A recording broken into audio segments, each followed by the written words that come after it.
Nah, makanya ucapan adalah doa. Nanti Bapak dan Ibu pulang dari sini sesuai dengan hajatnya. Kan saya nggak apa nih, hajatnya kan banyak ya, Bapak apa, Ibu apa. Maksud saya, jangan berpikir jauh dulu. Waktu itu saya bilang sama Mbak Nadia, Mbak, terkabulnya hari aja deh Mbak. Kita kan kadang ngebayangnya bulan, minggu, atau tahun, kelamaan. Hari aja deh Mbak. Jadi hari aja. Nah, Ibu juga begitu, dipatenin. Dipatenin di dalam hati. Bisa? Bisa ya. Dipatenin di dalam hati. Dipatri yang kuat. Karena saya mau setelah Mbak Nadia nanti nerangin, Bapak dan Ibu boleh nanya. Nah, kalau memang event udah selesai, Bapak dan Ibu pada saat balik ke rumah, tolong hajatnya jangan dibawa pulang lagi. Hajatnya apa sih? Utang lunas, rumahnya nggak dilelang, rukonya nggak dilelang, apalah hajatnya. Itu jangan dibawa pulang lagi, taruh di sini. Kan di sini keranjang sampah. Iya dong, Bapak dan Ibu kan kemarin bawa sampah, bawa hajat, unek-unek, ketakutan dibawa, kecurigaan, kekhawatiran. Ini kok pulang ditenteng lagi. Saya bilang itu kenapa ditenteng? Bapak, Ibu, Mbak, jangan ditenteng. Sayang Ji, kok ditinggal. Ya Allah. Bisa. Ya, jadi jangan dibawa pulang lagi ya. Udah ditaruh aja di sini. Nanti kita punya pengurai sampahnya. Apa tuh pengurai sampahnya? Iya, anak yatim. Jadi pengurai sampahnya nanti anak yatim. Ibarat sampah itu anak yatim diperumpamakan. Jangan tersinggung ya. Diperumpamakan ini sampahnya anak yatim tuh magotnya. Atau magot pengurai sampah. Oke, nah jadi nanti jangan dibawa pulang. Awas kalau dibawa pulang. Nggak boleh ya. Ingat gak zaman Bapak dan Ibu yang pernah berangkat haji? Ada yang udah pernah berangkat haji? Belum? Ayo ada, kita berangkat bareng ya. Nah, kalau orang berangkat haji, kalau kita lempar jumroh, itu batunya nggak boleh dibawa pulang. Kalau dibawa pulang, panas. Wow. Petaka. Setuju. Nggak boleh. Nah, ini kan Bapak dan Ibu di sini bawa sampahnya dibuang. Kok dibawa pulang lagi? Petaka lah. Udah aja taruh di sini. Pak Haji terima? Pastilah saya terima. Taruh di sini, nanti diurai. Nanti diterangin caranya. Ayo lanjut Mbak. Jadi sesaat saya kemarin itu untuk target saya kan akhirnya saya bisa ibadahnya lebih banyak ya. Nah, lebih fokus benar. Waktu Pak Haji bilang tadi di sini ditinggalin, terus kalau di rumah kepikiran itu kan berarti di bawah ya. Nah, gimana caranya? Saya waktu itu tetap fokus sama ibadah yang jam 00 bangun, mandi, sholat tahajud 12. Saat itu belum kenal Al-Quran ya. Saya baru kenalnya karena jujur aja saya nggak bisa baca Quran saat itu. Jadi mulailah mengulik semua apa yang kira-kira saya itu kurang dalam manusia nih. Itu yang saya fokuskan Bapak Ibu. Dan benar jamin kalau Bapak Ibu fokusnya ke situ, yang ini tadi udah ditinggal di sini, jadi itu adem ayam aja. Bapak Ibu percaya nggak? 40 pinjol loh saya. Nggak ada sebar-sebar data, nggak ada di telepon-telepon sampai dia tuh mau bunuh-bunuh saya. Karena semakin kesini saya kan semakin tahu gimana caranya ya. Itu yang saya pakai, ibadahnya saya fokusin, fokus sefokus-fokusnya sampai akhirnya apalagi ya sedekah itu jenisnya. Pakai kucing, pakai semut. Karena waktu itu saya kalau yang pinjol itu betul-betul sulitnya luar biasa ketimbang yang kartu kredit.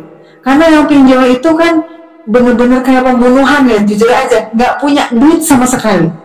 Terus akhirnya saya keinget Pak Haji Sultan dulu ngasih arahan ke saya sama karena beliau juga dikasih tahu sama Pak Haji kan. Kata Pak Haji gitu ya, saya ingat lagi, oh iya waktu itu kan kayak gitu. Akhirnya uang-uang yang buat bayar-bayar itu saya nekat betul, saya taruh ke sini untuk disedekahkan. Nah, akhirnya saya tambah lagi. Kata Pak Haji, duduk di waktu itu saya zamannya saya pinjol itu saya sama suami saya beda beda pulau nih. Jadi dia kerjanya di Belitung, saya kerjanya di sini. Jadi nggak pernah ketemu, apalagi zaman itu pinjol nggak ada duit sama sekali buat ketemu ya. Jadi memang benar-benar dia di sana, aku di sini gitu. Jadi nggak nyatu. Nah, dari situ saya waktu pinjol itu akhirnya menyedekahkan kan, fokus. Kalau kata Pak Haji, perempuan sholat subuh di sejadah. Karena masjid saya ada 200 meter dari rumah, nggak hanya cuma di sejadah, saya ke masjid. Subuh-subuh saya ke masjid, bodo amat orang bilang apa. Pokoknya kalau kata gua, kalau memang bisa sampai masjid, aku di situ berjamaah sekalipun, aku pikir kayaknya baik-baik aja. Itu benar gitu, istilahnya lebih ekstrim gitu kan. Jadi saya nggak hanya cuma di rumah, jadi saya pergi ke masjid setiap subuh. Jadi kebetulan ada juga, pas banget ada ibu-ibu yang lain di situ yang udah tua-tua tuh biasanya tuh. Nah, dia barengan tuh di situ, barengan sama saya paling muda di situ. Jadi dia sama suaminya kan, saya sama anak saya yang laki-laki. Jadi udah dia ambil ngantuk-ngantuk gitu, udah saya tenteng aja, ya nak, temenin ibu nak. Terus ada duit 5.000 sedekah subuh, ada duit 2.000 sedekah subuh. Karena kan kesini udah ya, pakai duit yang itu kan. Nah terus ke masjidnya itu pokoknya ada dikoret-koretin di rumah aja. Udah terus konsentrasi ibadahnya tetap saya jalankan. Itu yang bikin akhirnya saya juga heran waktu saya diwawancarai sama Mas Regi, itu beneran Mbak, beneran loh Mas, nggak ada yang nyelak-nyelak gue, nggak ada tuh yang nyebar-nyebar begitu-begitu. Padahal aku 40 loh, dan itu gagal bayarnya terjadi 4 bulan. Jadi pas banget 4 bulan itu selesai. Nah, mungkin Bapak Ibu sudah pernah tahu ya saya penyelesaiannya dari mana ininya. Kalau di urusan kartu kredit, cara penyelesaiannya bagaimana, tahu ya? Belum tahu ya? Oke. Pernah tahu ya Pak? Nah, di YouTube saya udah cerita bahwa ketika saya ada kartu kreditan 17 itu, kan saya ada urusan dengan, sebentar Bapak, maaf Pak, anak saya telepon Pak.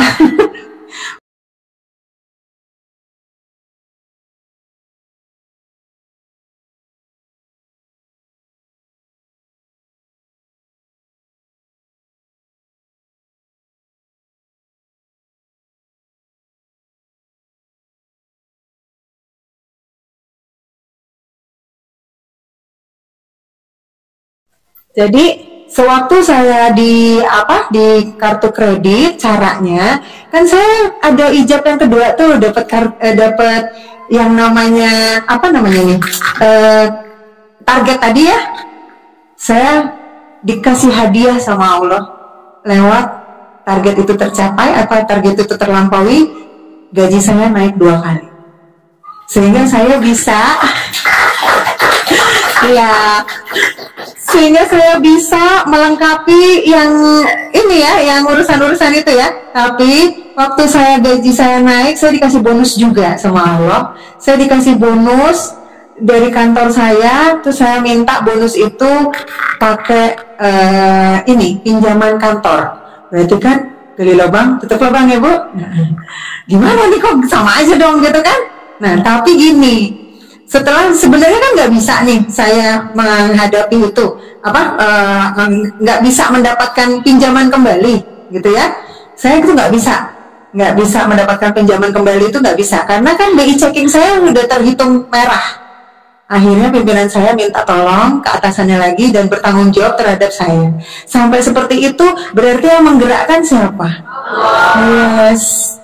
Itu akibat dari apa yang saya lakukan, ibadah yang sudah saya lakukan, sehingga ada yang namanya skenario yang Allah sudah siapkan buat saya. itu jangan, kalau kata Pak Haji, jangan dikepoin Bapak Ibu, jangan kepo. Jadi dilalui aja, biarkan itu mengalir sesuai.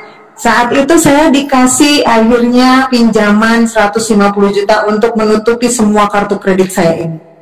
Terus 2 bulan kemudian gaji saya naik 2 kali lipat, dan akhirnya saya dapat bonus dan lain-lain lagi dari kantor, yang akhirnya itu bisa mengendalikan semua perekonomian saya saat itu. Sehingga apa yang dibilang tanpa bayar, tanpa itulah artinya.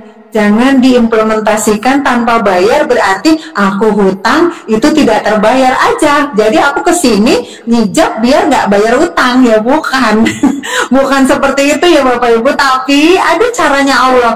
Mungkin caranya Allah yang perkara tanpa bayar, tanpa yang tadi itu juga ke suami saya berbeda. Suami saya juga ada pinjol 60 aplikasi. Adakah bapak-bapak yang pinjolnya 60? Berarti suami Mbak Nadia the best dong.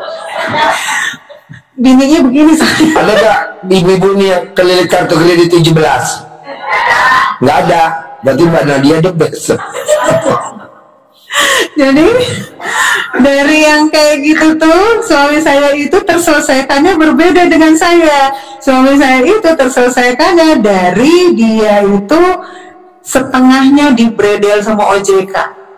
Kan ada waktu satu situasi tertentu ya, yang OJK langsung membredel semua pinjol ilegal.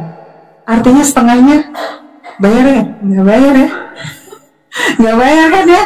Jadi itu caranya Allah ke suami saya seperti itu, caranya Allah ke saya. Dan ijabnya di sini nih di RDAY kandang B, ada tamu RDAY yang punya pinjol tuh, nggak usah disebutin namanya.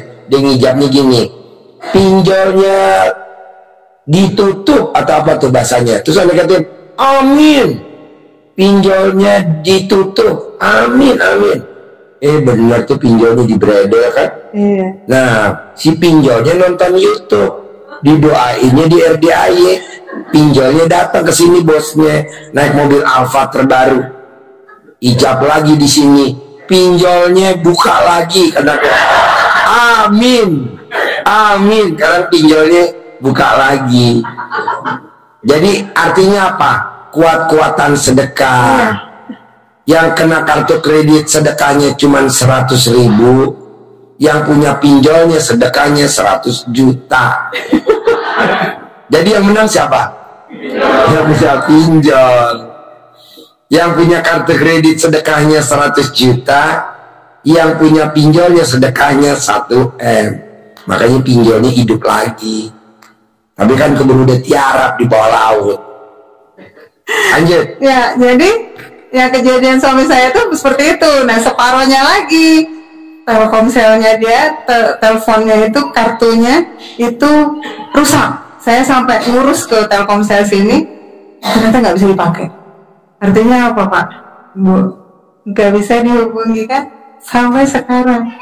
Dan itu juga sama sekali. Jadi kemarin itu saya tanya sama teman-teman di Slik ya, kan kalau kita ada sistem Slik ya, untuk mengetahui kita tuh kira-kira sudah pernah di apa pinjaman tuh berapa atau gimana ya, kan ada tuh sistemnya ya. Yang nggak ada, nggak terdeteksi. Jadi kemarin ada yang tanya sama saya, Mbak kalau kayak gitu gimana BI checking ya? Terus kita gimana ya BI checking? Nggak usah dipusingin ibu bapak. Kadang-kadang semua itu Allah punya jalan itu menutup semua itu ya seperti itu keajaibannya. Jadi saya juga nggak tahu kemarin itu, ya biarin aja. Selik saya gimana ya, bodo amat, saya nggak tahu. Yang penting saya masih makan, saya masih hahaha, bisa kesini lihat Pak Nur gitu kan, bisa nyanyi gini gitu kan, bisa ya nggak mau pusing sama Selik, biarin aja, nggak mau pusing sama BI checking saya. Tapi ternyata pas lagi dilihat, Mbak, enggak kok, nggak apa-apa. Emang lo punya, gara-gara yang saya di YouTube itu, akhirnya teman-teman saya ngulik semuanya. Emang benar si Nadia itu punya itu utang segitu banyak sampai kayak gitu, dikulik. Tapi ternyata pas lagi dikulik, iya loh, ada 16 lembar, itu semua ada kedeteksi, tapi udah beres.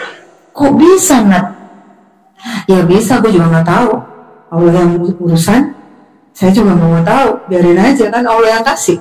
Ya udah, nggak usah terus kita jadi kepo, terus akhirnya kita bisa, oh kayak gini, oh besok aku kayak gini nih, berarti bisa begini nih. Ya nggak usah ini, nggak usah jadi kayak yang paling bisa, kalau kata Pak Haji, offset itu jadi Tuhan kecil, pengen tahu itu. Jadi Bapak Ibu, ada hal-hal yang mungkin saya mau kasih tahu sama Bapak Ibu, bahwa memang sebenar-benarnya saat saya punya peristiwa banyak itu sampai dengan detik kemarin, sekarang dan selanjutnya, itu memang cuma satu yang memang harus dibuka dalam sanubarinya Bapak Ibu semua, adalah keyakinan.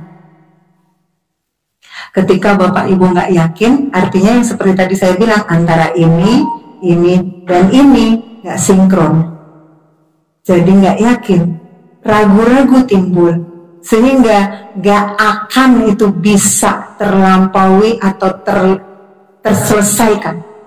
Kalau Bapak Ibu nanya, Pak Haji, sampai kapan saya bisa begini? Kan besok udah mulai ditagih, nggak bakal selesai. Jadi kunciannya Bapak nggak usah tanya, Ibu nggak usah nanya. Ulangi lagi. Ya. Agak yang laki-laki agak blow on. Ulangi lagi.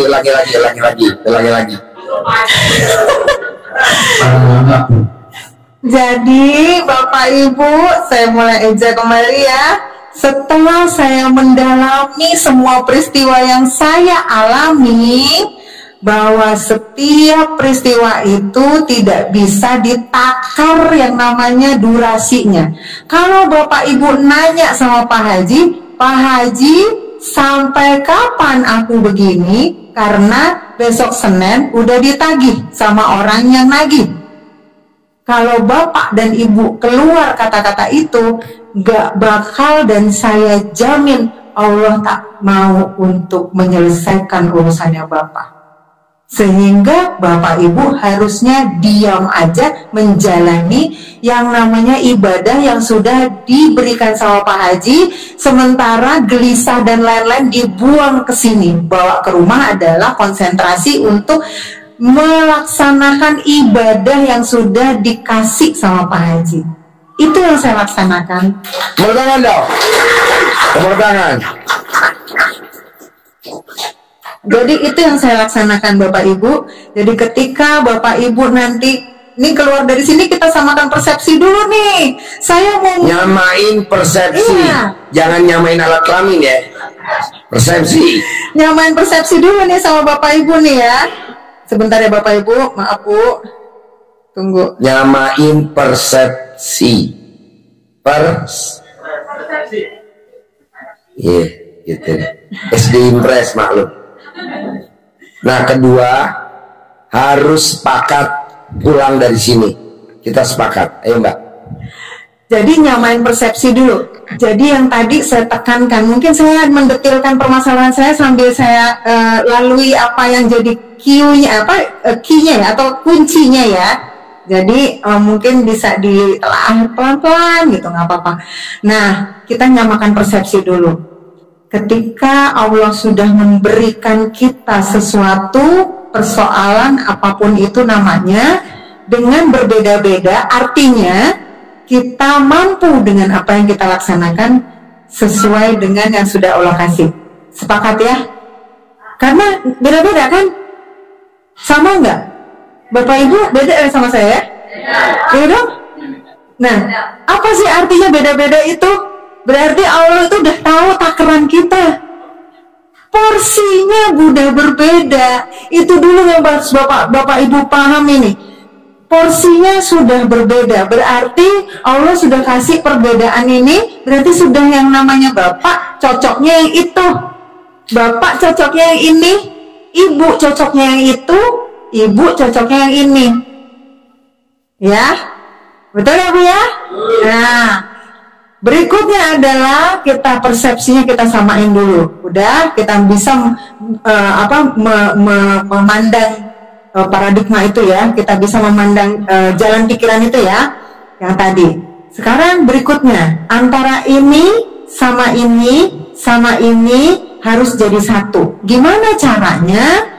Bapak Ibu harus betul-betul apa yang sudah diberitakan di YouTube Pak Haji ngomong apa, kalau memang nggak secara private nggak apa-apa, karena kan kita kan sama ya, persoalannya memang ada yang mirip-mirip, nggak apa-apa, diadopsi aja.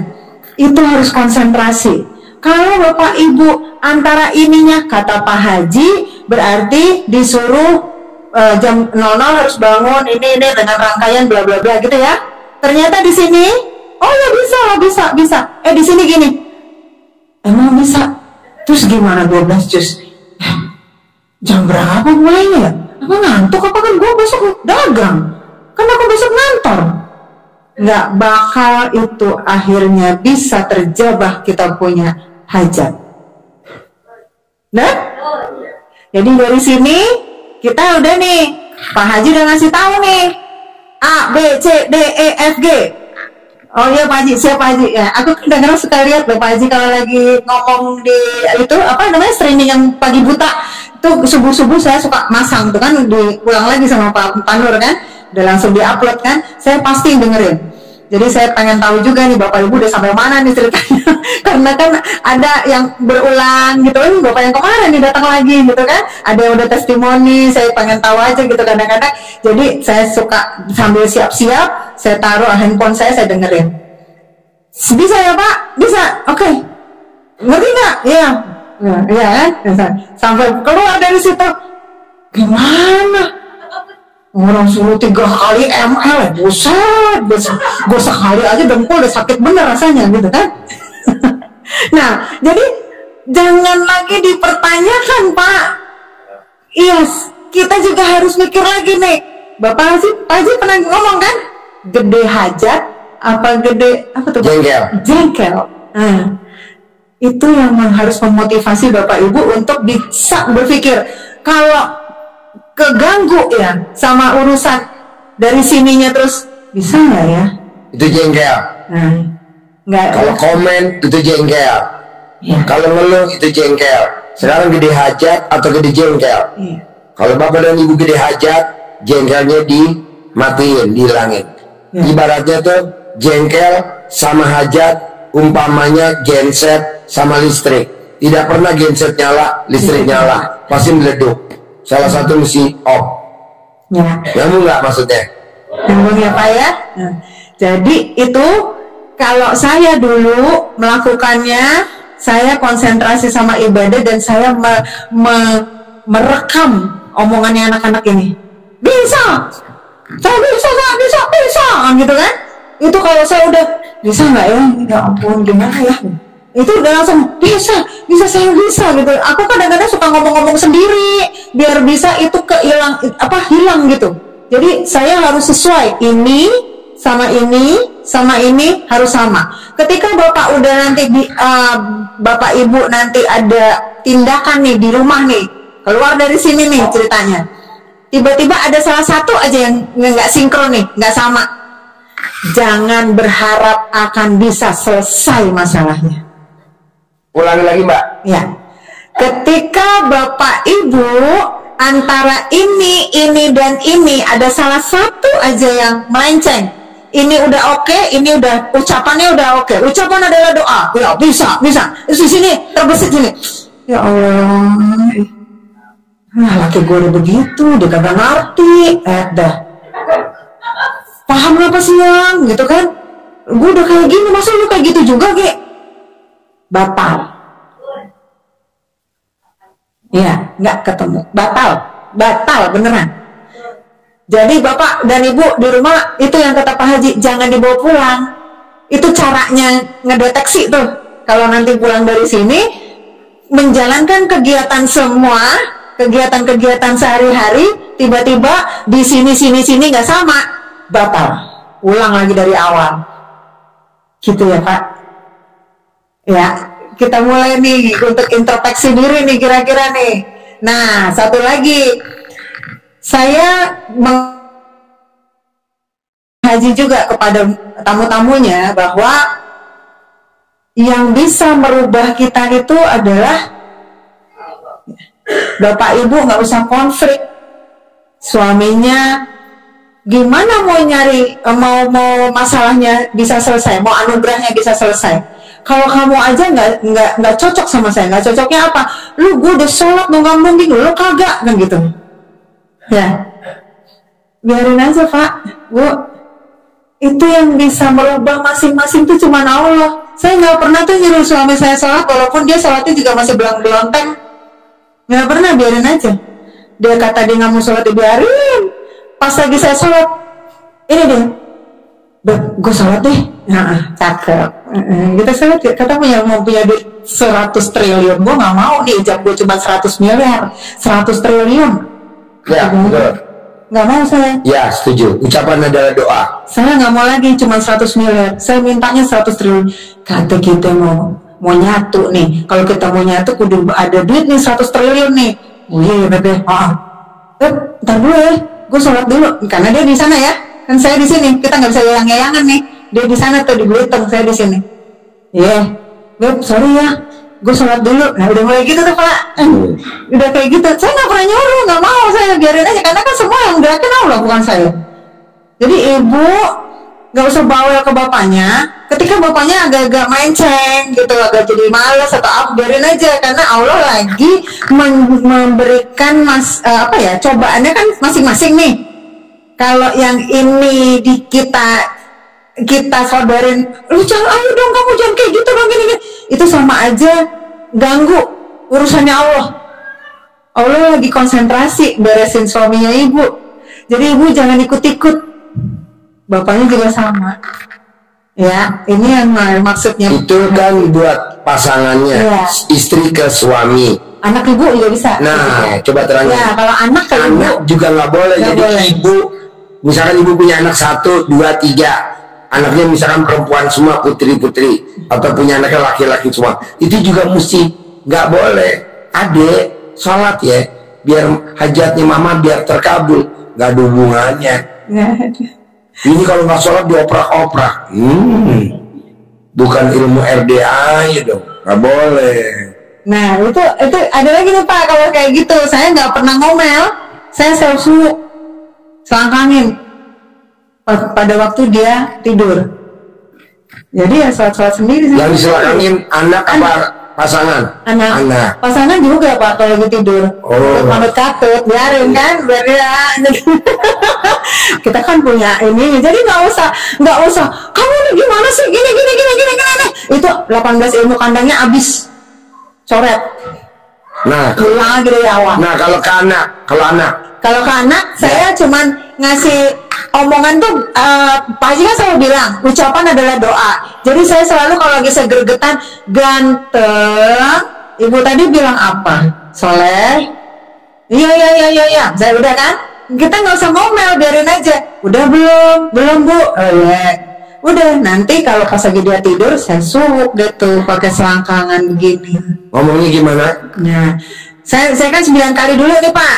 9 kali ke meraup muka, ini 9 kali langsung ke badannya dia, saya sambil ngomong, jadi anak soleh, pinter, ganteng, nurut, manut, katut, banyak pokoknya, sukses, ranking 1, beasiswa, sekolah nggak bayar, sampai luar negeri, uangnya banyak, sukses, nggak ada habis-habisnya berkahnya, terus saya ngomongin aja yang banyak.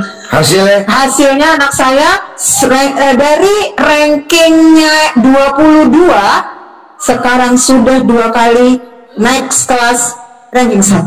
Tepuk tangan dong. Itu beneran. Karena ucapan adalah doa, bukan selangkangan saya Bapak Ibu yang bikin itu. Tapi karena kita ngucap. Kalau selangkangan kan itu gimmick. Tapi ucap ranking 1, sekolah ke luar negeri, beasiswa, utang lunas, begitu. Pak Haji, kalau saya punya pinjol, kan saya selakangin ke muka anak saya, nggak bisa Pak Haji. Oke. Pak Haji, kalau saya punya pinjol, saya selakangin ke muka suami saya, kan nggak bisa. Jadi kemana? Ke mukanya sendiri. Selakangin, pinjolnya lunas, selakangin, pinjolnya lunas. Tapi lakukannya di kamar, jangan di teras rumah. di kamar ya, yang nggak kelihatan orang, juga nggak kelihatan putri kita. Pas putri kita nggak masuk kamar, kita lagi di kamar sendirian atau berdua sama HP. Kan biasa kita kan kemana-mana bawa HP kan, ya berdua sama HP. Nah kita selakangin. Boleh gaji kalau gue lagi video call nyelakangin? Boleh. Paling yang diajak ngomong dia langsung pingsan. Lanjut. Ya, jadi gimmick-gimmick itu sebenarnya meyakini mengingatkan kita untuk yakin akan pembicaraan apa yang kita ucapkan, akan keyakinan apa yang mau kita ingat-ingat tuh apa hajat kita lebih besar, ingat-ingat apa yang udah harus dilakukan, apa yang harus nggak dilakukan, kayak gitu ya. Jadi gimmick-gimmicknya itu, walaupun bapak dan ibu sudah melakukan gimmick-gimmick yang sudah komplit dilakukan, diiringilah dengan yang sudah diajarkan sama Pak Haji, sholatnya, mandi, bangun, kayak gitu-gitunya itu tetap diiringi kalau bisa. Karena sebenarnya yang saya alami kemarin itu lebih cepat saya dapatkan. Kemarin kan ada yang saya udah laporkan sama Pak Haji ya, saya masih melakukan sholat-sholat itu, bangun, mandi, saya masih lakukan. Walaupun mungkin Bapak Ibu udah ngeliat, mana dia enak sekarang, ada lagi yang gini. Nah, tapi kan saya nggak mau jadi manusia standar, ya kan ya Pak? Saya nggak mau jadi manusia standar. Kalau udah begini kan saya pengen begini. Suami saya tuh kan menikahnya 2 kali, sama saya kan yang ketiga. Saya cuma bilang sama dia, yuk kita menanjak yuk. Masa ya kamu mau gini-gini aja? Sama saya yuk kita kesini yuk. Memang harus effort tuh apa? Harus kerja keras. Apa yang dikerja kerasin? Saya suka bilang sama dia, mau nggak mau ya kita memang harus ke sana. Yang dikejar kan Allah, bukan yang lain kan. Ini kebanyakan teman-teman yang dikejar bisnis, yang dikejar usaha, yang dikejar tender, yang dikejar PO. Jangan dong. Yang dikejar ridhonya Allah. Bisa? Karena nanti kalau ridhonya Allah udah kita kejar, PO datang sendiri, order datang sendiri, project cair datang sendiri, duit kita yang macet di luar pada bayar semua. Tapi yang dikejar ridhonya Allah. Nah, seperti Bapak Ibu ini aja. Gimana caranya Allah gerakin hati Bapak dan Ibu hari ini datang ke sini? Digerakin hatinya Ibu, gerakin hatinya Bapak datang ke sini. Ini kan luar biasa. Apakah saya woro-woro? Enggak, serius saja di tamu saya terus saya japri di grup. Ya alhamdulillah. Gitu. Jadi Ibu dan Bapak, jadi yang dikejarnya jangan PO, jangan uang, karena uang nanti ngejar sendiri otomatis. Jangan mengejar kerjaan, jangan minta-minta kerjaan. Bos, ada kerjaan nggak buat saya? Ucapan ala doa, bener lo dikerjain sama orang itu.